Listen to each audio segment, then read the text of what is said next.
Okay जी, start करते हैं the last chapter, RMAN performance tuning. So using dynamic views to diagnose RMAN performance. अब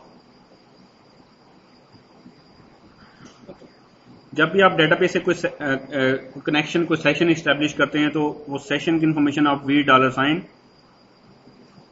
session के view से देख सकते हैं.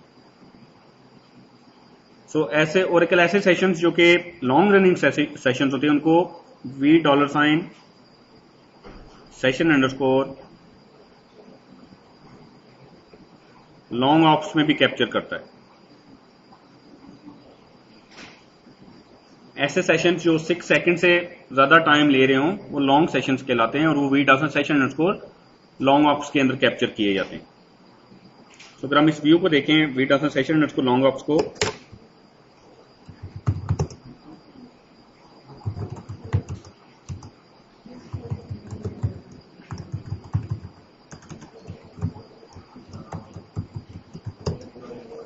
सो V session underscore long ops में आपकी session ID, serial number, operation name और कितना काम वो सेशन परफॉर्म कर चुका हुआ है, कितना टोटल काम उसने करना है, यूनिट्स वो आ जाते हैं टोटल, मतलब वो यूनिट ऑफ वर्क क्या है, वो आईओ है या सीपीयू कंजम्पशन है या सॉर्टिंग है या क्या चीज है, और टाइम रिमेनिंग का कॉलम है जिसमें आपको ये बताता है कि उस पर्टिकुलर ऑपरेशन को कंप्लीट होने में अभी कितने सेकंड्स रहते हैं.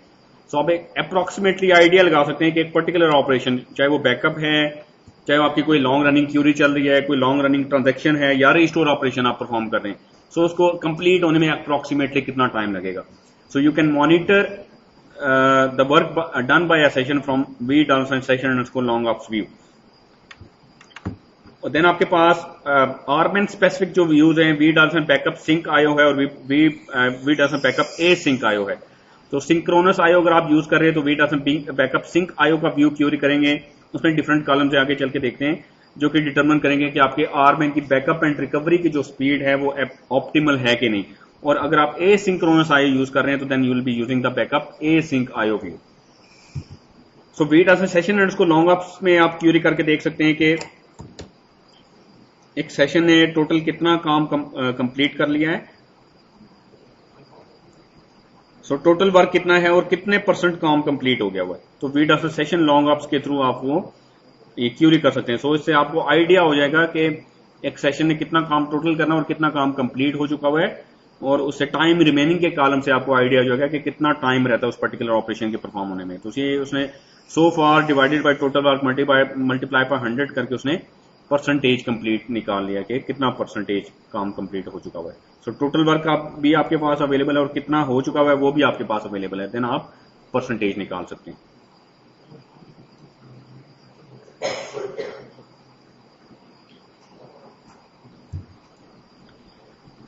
Okay, identifying backup and restore bottlenecks.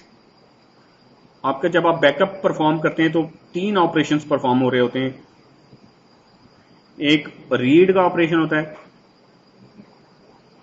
Then एक वेरीफाई, देन एक राइट का ऑपरेशन परफॉर्म होता है. सो आर्म का एक चैनल इन 3 में से कोई ऑपरेशन परफॉर्म कर रहा है. बैकअप के केस में वो डाटा फाइल्स में से डाटा रीड कर रहा है, मेमोरी में डाटा लेके वेरीफाई कर रहा है, ब्लॉक्स के ऊपर डिफरेंट तरह के चेकसम्स परफॉर्म कर रहा है, देन वो बैकअप के अंदर डाटा राइट कर रहा होगा. रीस्टोर के केस में वो बैकअप में से डाटा रीड कर रहा होगा मेमोरी के अंदर, फिर वो वेरीफाई करेगा और डाटा फाइल के अंदर जाके वो बैकअप रीस्टोर राइट कर रहा होगा. तो ये 3 ऑपरेशन वो परफॉर्म कर रहा होता है. तो आपने तीनों में से देखना होता है कि कौन सा ऑपरेशन स्लो है. The slowest operation is called the bottleneck. So इसके अलावा अब वो जो रीड के ऑपरेशन है वो भी फिर डिपेंड करता है कि रीडिंग कहां से परफॉर्म हो रही है. वो डिस्क में से डाटा रीड कर रहा है या फिर टेप में से रीड कर रहा है. और इसी तरीके से राइट में भी वो रीडिंग एंड राइटिंग का ऑपरेशन कौन से पर्टिकुलर डिवाइस टाइप में से रीड एंड राइट परफॉर्म कर रहा है. सो ये आपने मॉनिटर करना होता है. हाँ, आयो जी बिल्कुल, वो ब्लॉक रीड करके मेमोरी में लाएगा जी डाटा फाइल से. वो फिर रीड बैकअप सेट्स में से रीड होगा और राइट जो है वो डाटा फाइल के अंदर होगा. So the following views can be use to determine the source of bottlenecks and to view backup job progress.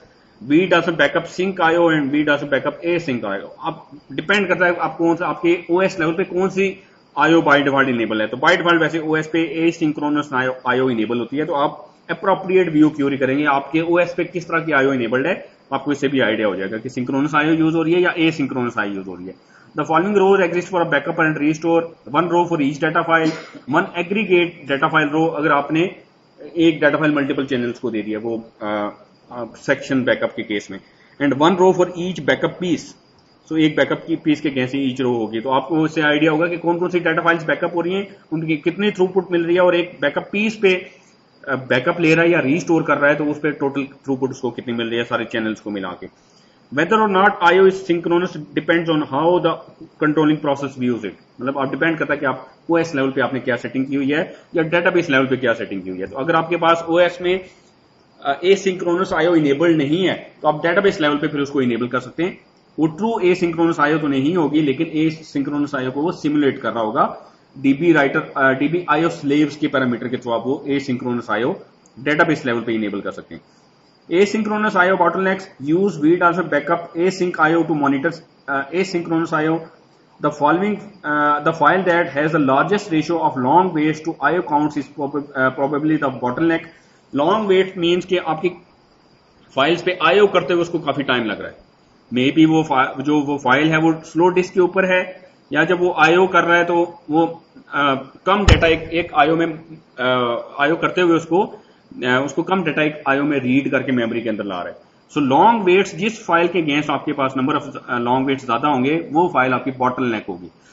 So IO count number of IOs performed on the file, and long waits number of times the backup restore process told OS to wait until IO was complete. So आप वो ये restore के case में long waits होंगे, disk का issue होगा, और backup के केस में लॉन्ग वेट्स का इशू हो सकता है, आप टेप के ऊपर बैकअप राइट कर रहे हैं तो टेप स्ट्रीमिंग या टेप की स्पीड एक इशू हो सकती है। Wait time should be 0 to avoid bottlenecks, and short wait times का आपके पास एक कॉलम है और लॉन्ग वेट टाइम्स का कॉलम है। तो शॉर्ट वेट टाइम्स नॉर्मली होंगे आपके इस व्यू में, लेकिन लॉन्ग वेट टाइम्स मिनिमल होने चाहिए, या आइडली लॉन्ग वेट टाइम्स 0 होने चाहिए। लॉन्ग वेट टाइम्स इंडिकेट करते हैं कि किसी पर्टिकुलर डाटा फाइल के ऊपर आईओ में इशू है due to the disk speed, या फिर कोई ना कोई और बॉटलनेक है जिसकी वजह से उस डिस्क से उस फाइल में से डाटा रीड नहीं हो रहा। Synchronous IO bottleneck, synchronous IO is considered to be a bottleneck, so synchronous IO नहीं होनी चाहिए। क्यूरी द वेट आसन बैकअप सिंक आईओ, एंड उसमें आप डिस्क्रीट बाइट्स पर सेकंड का कॉलम आप देखते हैं। अगर आप बैकअप जो है टेप के ऊपर राइट कर रहे हैं, बैकअप ले रहे हैं और टेप के ऊपर आप बैकअप राइट करें तो डिस्क्रीट बाइट्स पर सेकंड, अब ये आपको जो रेट मिलेगा कि कितना डाटा पर सेकंड वो रीड कर रहा है इफ एंड राइट कर रहा है आपके बैकअप डिवाइस के ऊपर, इफ दैट पर्टिकुलर रेट जो है वो उस डिवाइस के रेट के इक्वलेंट है तो देन तो आपको थ्रूपुट सही मिल रही है। लेकिन अगर ये रेट जो है वो डिवाइस, वो जो टेप ड्राइव है या जो टेप कार्ट्रिज है उसके जो स्पेसिफिकेशन है उससे कम मिल रहा है, तो देन आपके पास ये ट्यूनिंग का एक ऑप्शन है, अपॉर्चुनिटी है, फिर आप इसको फर्दर ट्यून कर सकते हैं। So compare this rate with the device maximum rate, if the rate is lower than what the device specifies, this is a tuning opportunity, then आप इस हिसाब से इसको ट्यून करेंगे।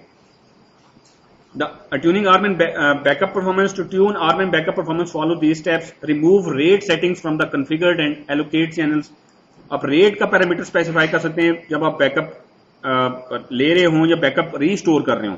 रेट में आप बताते हैं कि वो कितनी मेगाबाइट्स में या किलोबाइट्स में या गीगाबाइट्स में आईओ परफॉर्म कर सकता है एक पर्टिकुलर टाइम के ऊपर, एक पर्टिकुलर आईओ में। सो आप नॉर्मली रेट के पैरामीटर के थ्रू लिमिट करते हैं आरमेन को कि वो सारी की सारी आईओ बैंडविड्थ कंज्यूम ना कर लें। लेट्स से आप बैकअप एक ऐसे टाइम के ऊपर ले रहे हैं जब आपकी डेटाबेस में और एक्टिविटीज भी हो रही हैं, सो नॉर्मल आपकी डेटाबेस में ऑपरेशंस रन हो रहे हैं, तो उस केस में आप आरमेन रन करेंगे और रेट का चैनल आप पैरामीटर स्पेसिफाई नहीं करेंगे चैनल के साथ, तो फिर वो मैक्सिमम बैंडविड्थ यूज कर लेगा, आपकी डेटाबेस के नॉर्मल ऑपरेशंस बहुत ज्यादा इफेक्ट होंगे। तो रेट के ऑपरेशन के कॉलम पैरामीटर के थ्रू आप स्पेसिफाई कर सकते हैं कि आरमेन कितनी बैंडविड्थ यूज कर सकता है, तो इस केस में फिर आपको बैकअप ज्यादा टाइम लेगा। तो अगर आपने बैकअप की स्पीड को इनहांस करना है तो रेट का आपको जो सेटिंग है या पैरामीटर वो रिमूव करना पड़ेगा चैनल्स की सेटिंग्स में से। Set the DB writer IO slaves parameter if you use synchronous disk IO.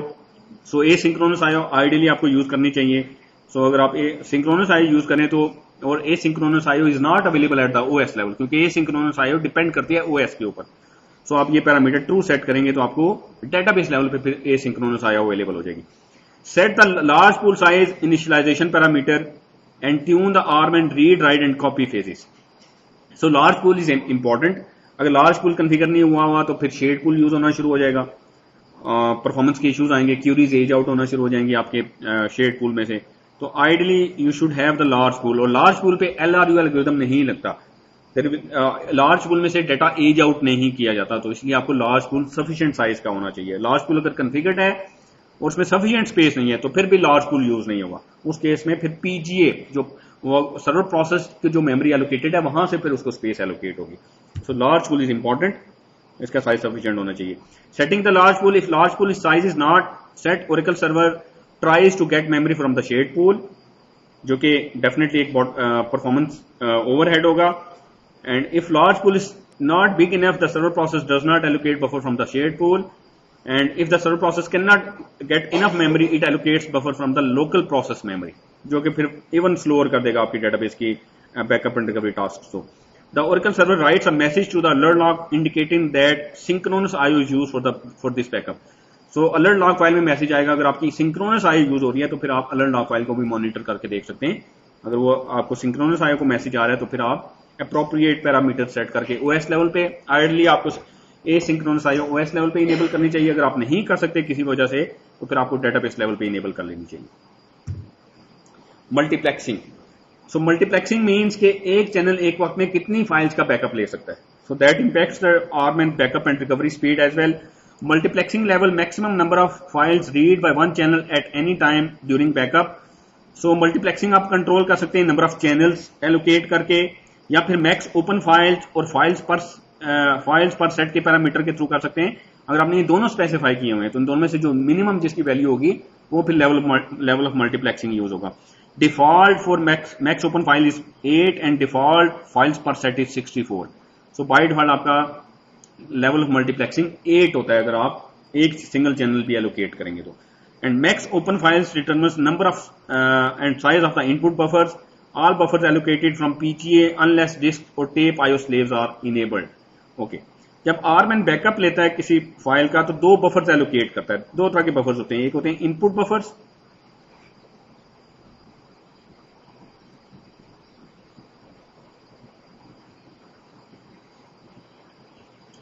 and then output buffers.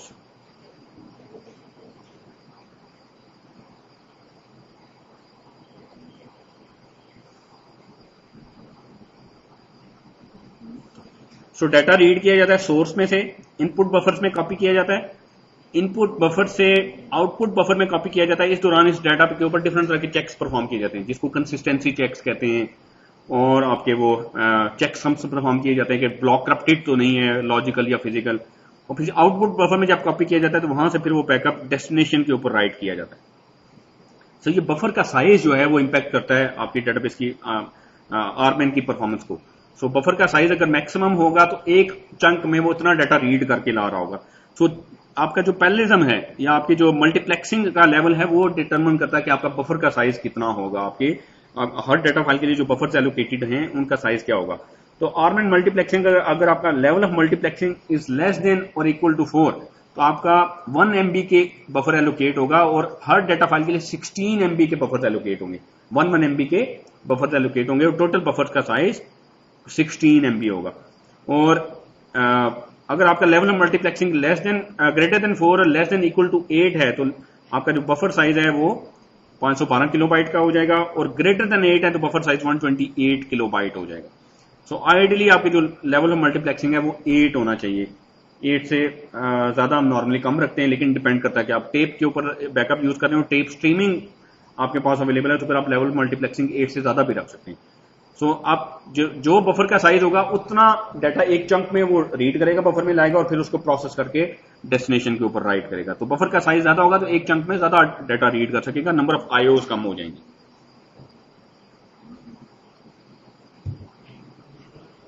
Then diagnosing performance bottlenecks, query the effective bytes per second column in VDAS backup sync IO or VDAS backup async IO or backup sync IO for aggregate row उसमें आपको बताएगा कि कितना data, aggregate data एक particular channel के against या set of channels के against या एक बैकअप पीस के अगेंस्ट वो कितना डाटा एक चंक में रीड कर पा रहा है। If the value in the effective bytes per second is less than the storage media throughput, execute the backup validate command to obtain additional information. So backup validate की command क्या करती है कि जब आप बैकअप डेटाबेस वैलिडेट की command देंगे तो उस केस में वो आईओ परफॉर्म करेगा डेटाबेस लेवल पे। सो एक्चुअली वो डाटा बैकअप राइट नहीं कर रहा होगा डेस्टिनेशन के ऊपर, लेकिन ब्लॉक सारे रीड करके मेमोरी में लाएगा और उनको उनके ऊपर वो परफॉर्म कर रहा होगा चेकसम्स और उनके हेल्थ चेक्स परफॉर्म कर रहा होगा ब्लॉक की। यानी कि वो जो आरएमएन में नॉर्मली सारी आईओ होती है वो सारी आईओ इसमें बैकअप वैलिडेट की कमांड में परफॉर्म होगी, लेकिन सिर्फ डेस्टिनेशन में जाके बैकअप राइट नहीं होगा। सो लेट्स से आपने बैकअप वैलिडेट की कमांड चलाई और वो जो टाइम आपको उसमें आप टाइम कैलकुलेट कर लेंगे कि उस पूरी कमांड को टोटल कितना टाइम लगा। If the time is equivalent to the total backup time, almost या ऑलमोस्ट इक्वल है, तो फिर इसका मतलब है कि आपका रीड ऑपरेशन स्लो है, आपकी जो आईओ है वो इटसेल्फ स्लो है। लेकिन अगर आपका वो जो टाइम है बैकअप वैलिडेट की कमांड में जो आपका आउटपुट मिलती है, आपको जो टाइम मिलता है वो काफी ज्यादा लेस है आपके टोटल बैकअप टाइम से, तो इट मीन्स कि फिर आपका राइटिंग प्रोसेस स्लो है, वो राइट जो हो रहा है वो राइटिंग आपकी ज्यादा टाइम ले रही है। तो इस केस में आप दोनों को सेग्रीगेट कर सकते हैं कि परफॉर्मेंस इशू कहां पे है, रीड फेज में परफॉर्मेंस इशू है या राइटिंग फेज में परफॉर्मेंस इशू है। अगर आपकी आईओ स्लेव्स यूज हुई है तो लार्ज पूल में से, अगर सिंक्रोनस आईओ यूज हुई है तो फिर पीजीए में से एलोकेट होगा, फिर लार्ज पूल में से एलोकेट नहीं होगा। और अगर लार्ज पूल कन्फिगर नहीं है तो फिर शेयर्ड पूल में से एलोकेट होगा। Diagnosing performance bottlenecks read phase. If backup validate time is equals to actual backup time, then the read phase is the likely bottleneck.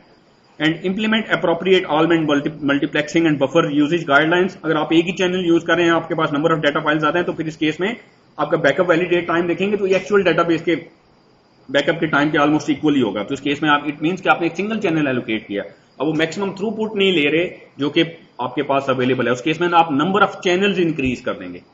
And investigate slow performance files, find data file with highest long waits divided by the IO count ratio.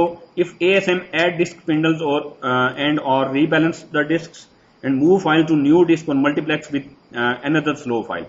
So आप क्या करते हैं, files को इस तरीके से distribute करके रखते हैं कि आपके एक डिस्क ग्रुप में ऐसी फाइल्स होनी चाहिए जो कि मिक्स किस्म की फाइल्स हैं। एक फाइल ऐसी जिसमें ज्यादा आपका हॉट फाइल है और एक ऐसी फाइल जिसमें कम डाटा रीड होता है, तो आपको मिक्स करके ये फाइल्स रखनी पड़ती है एक पर्टिकुलर फाइल सिस्टम की, अगर आप फाइल सिस्टम यूज कर रहे हैं तो।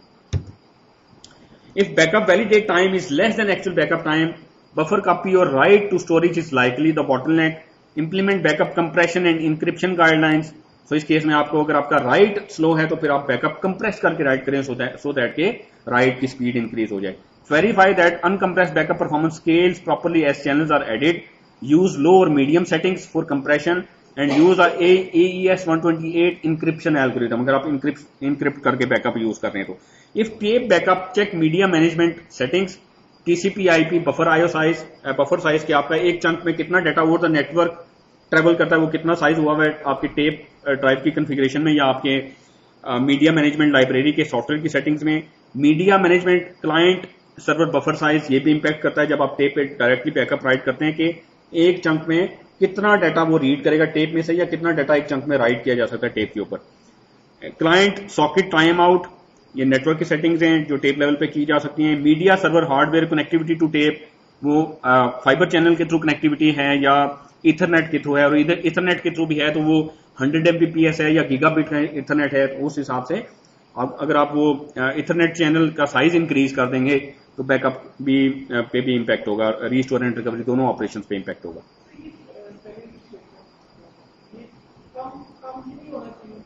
कौन सा? हाँ, it should be less than.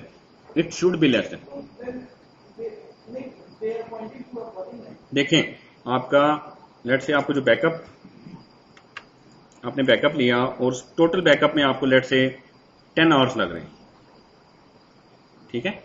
Normally backup पहले होता था आपका जल्दी हो जाता था, अब आपका 10 घंटे में बैकअप हो रहा है। तो बैकअप वैलिडेट करेंगे तो अगर तो वो जो बैकअप वैलिडेट की कमांड है, लेट से वो 8 से घंटे ले रही है या 10 आवर्स 9 आवर्स ले रही है, थोड़ा सा डिफरेंस होगा, ठीक है। तो इट मीन्स कि आपका रीड ऑपरेशन स्लो है। लेकिन अगर आप वो बैकअप वैलिडेट की कमांड देते हैं और वो टोटल 2 आवर्स लेती है या लेट से 3 आवर्स लेती है, तो फिर इसका मतलब है बाकी 7 आवर्स उसको राइट करने में टाइम स्पेंड हो रहा है। तो वो डिपेंड करता है कितना लेस है, ठीक है। अगर आपका राइट आपको दोनों को बैलेंस करके देखना होता है कि यानी कि दोनों अप्रोक्सीमेटली दोनों पे सेम टाइम लगना चाहिए, रीड ऑपरेशन में भी और राइट ऑपरेशन थोड़ा ज्यादा टाइम ले लेता है, लेकिन बहुत ज्यादा डिफरेंस नहीं आना चाहिए। लेट से आपका 3 आवर्स तो लेता है वो सारा डाटा रीड करने में, लेकिन राइट करने में वो 7 आवर्स ले रहा है, so this is too much. So it means कि फिर आपका वो राइटिंग प्रोसेस स्लो है ज्यादा। फिर आप इस केस में एक्चुअली आपको आइडिया होगा कि ज्यादा टाइम कहां पे स्पेंड हो रहा है, फिर आप उस एरिया को ज्यादा देखेंगे, जिस एरिया में ज्यादा टाइम स्पेंड होगा वो एरिया फिर आप राइटिंग की तरफ देखेंगे, फिर आप रीड ऑपरेशन की तरफ नहीं देखेंगे। सो दिस विल इंडिकेट के ज्यादा टाइम कहां पे लग रहा है, आप उस एरिया को ट्यून करेंगे। सो जरूरी नहीं है कि वो स्लो हो, लेकिन आपको इससे आइडिया हो जाएगा कि ज्यादा टाइम कहां पे स्पेंड हो रहा है।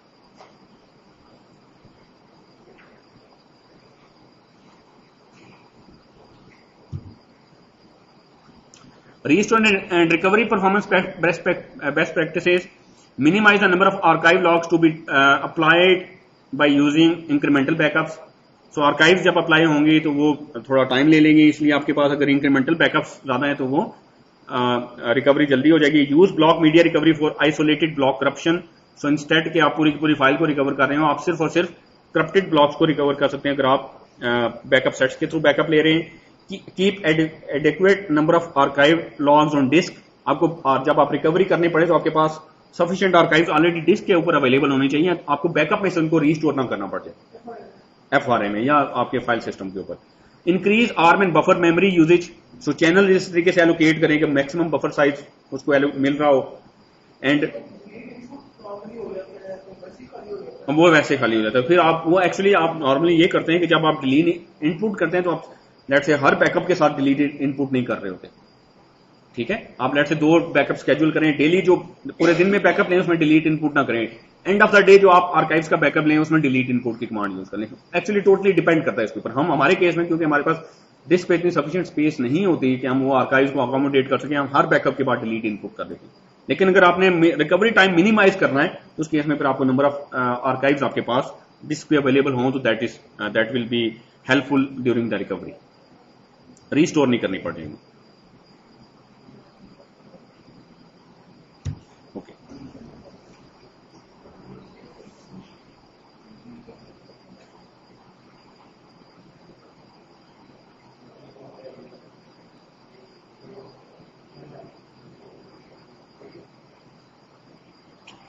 सो ए एंड बी।